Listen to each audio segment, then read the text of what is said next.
यो चाहिँ नयाँ स्पट रहेछ सेम माझीटारकै जग्गामा अनि त्यो देखाउनुपर्छ मान्छे आउँदैन नि मैला रहेछ ए यहाँ ऊ यस्तो पनि रहेछ झन्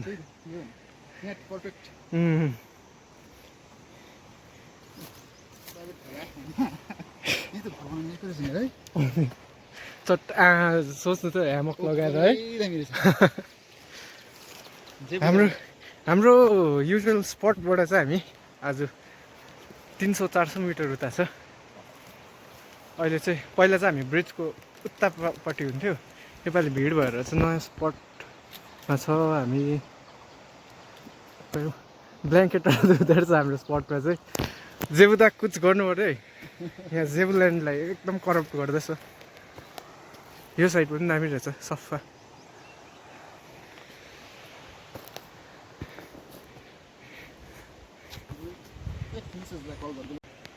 यस्तो पसिना निस्किँदा चाहिँ यहाँ चाहिँ हाम्रो यो चाहिँ हाम्रो स्टफहरू भित्रबाट निस्किन्छ अब दामी दामी चिजहरू so we have a plan to cook like outdoor boys हो अन्त आउटडोर बोइजवाला यो ब्रेडको उयो हो डो हो घरमा बनाइसकेको त्यहाँदेखिको अर्को चाहिँ यहाँ चाहिँ मासु छ अब चाहिँ यसलाई यो चाहिँ चिकन लेग पिस हो यसलाई म्यारिनेट गरेर त्यहाँदेखिको यतै यहाँनिर पकाउनुपर्छ ठिक्कै रहेछ कोइला आफैले यहाँ चाहिँ आगोको लागि अब तयारी हुँदैछ यस्तो टन्टनापुर घाममा किनभने हामी कुक गर्नुपर्छ हो त्यही नै खानुपर्छ के अप्सनै छैन दोकानहरू पनि छैन एकदम दुःख पाइरहेको छ यहाँ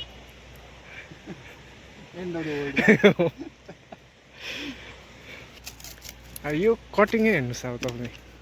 प्रोफेसनल नभइदिएको कटिङ आजकै नकाट्ने फेरि लाज हुन्छ नि अझै सानो पार्नु न हाम्रो छिटो बोल्ने छ है त्यतिमा चाहिँ पातला छिटो बोल्छ नि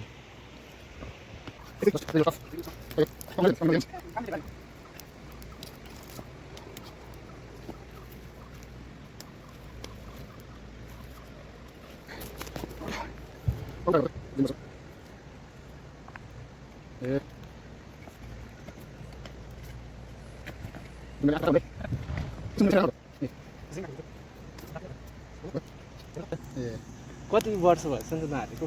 एएसएमआर भ्लग हो यो चाहिँ भनेको है बोलेको पनि सबै रेकर्ड हो ज्यादा के पनि गर्नु पर्दैन हो यो चाहिँ एकदम इन्सपायर्ड बाई आउटडोर बोइज हो प्लस हाम्रो यसमा अलिकति एक्स्ट्रा पनि भएको छ के पाडे होइन पाडे रेसिपी यसमा हो दुईजना छ दुईवटा बन त हाल्नु पऱ्यो होला न बिहा त भोक हुन्छ एक्लै मात्रै सोचेको थिएँ यो सो हाम्रो फर्स्ट 3टा बन चाहिँ गयो विथ केलाई स्क्युवर जस्तो बनाएको छ हो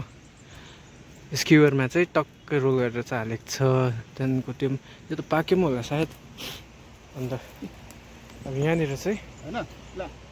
भ्याज त त्यही रहेछ च्याप्टो हेर्नु त त्यो साह्रै सानो रहेछ नि ठुलो छ त यो हेर्नु त यस्तो थियो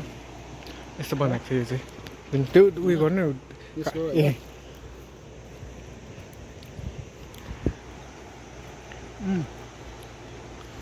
है टेस्टी है यो चाहिँ वाइल्ड हनी चाहिँ होइन है यो चाहिँ एकदम कताबाट किनेको हनी हो होइन तर व्याक्ससँगै छ दामी छ यसरी अब खालि खाँदा चाहिँ पाप लाग्छ है मलाई पक्राएर ट्राई गर्छु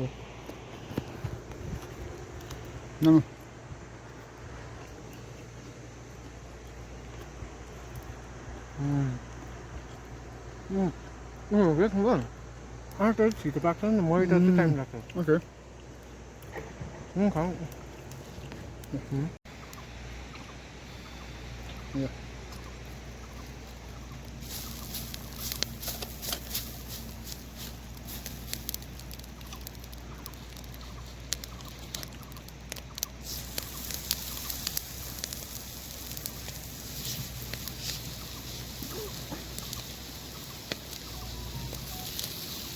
दामी हुने रहेछ गन्धले मोही भए हाँ मोहित भए गन्धले आफै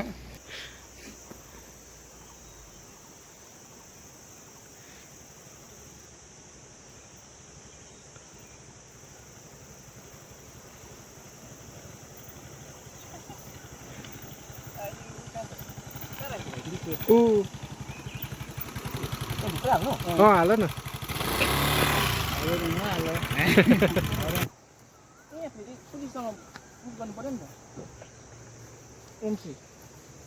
राख्यो ड्यानी आइपुग्यो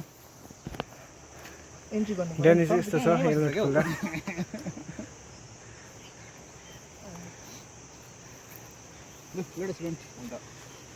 नथिच न म अर्कै कुरा भन्न आँटेको छु के चाहिँ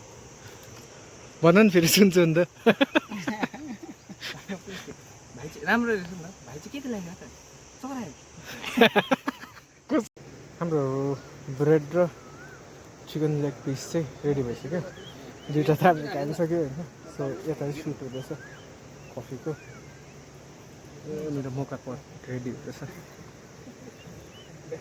सुट चाहिँ मेरो होइन ड्यानीको हाम्रो बन चाहिँ यहाँ रेडी भइसक्यो त्यहाँदेखिको उता चाहिँ अक्कबरै पाक्दैछ ब्याकअप प्लान यहाँ चाहिँ कुनै के हावा बोल्दैछ यहाँनिर चिकन यो चाहिँ हाम्रो होइन यो चाहिँ ड्यानीको ओ खाइहाल हौ त्यसो भए म त टुक गरेको सुन्देको नाम आइसकेको किन भन म भन्छु भने त यस्तो कसो रहेछ म बोलिँदैन तपाईँ राम्रो प्रकारले भन्नुपर्छ हौ यो चाहिँ फेक आइदियो है फेक आइदियो कि ड्यानी प्लिज यो कस्तो आइदियो यो चाहिँ तिम्रो हो होइन राम्रो फोन दियो आम्मा एकछिन पर्छ है यो त होइन यो राखेकोले त्यस्तो भएको टजाउनु साह्रो पर्ने भइदिरहेको रहेछ नि तर टेस्ट गर न डिप गऱ्यो हनीमा फर लुक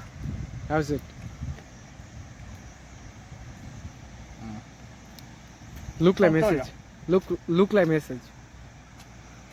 बटर चाहिँ हाल्नु भन्नु छ नि त अनि यो त अब आँटा घुम्नु भएकै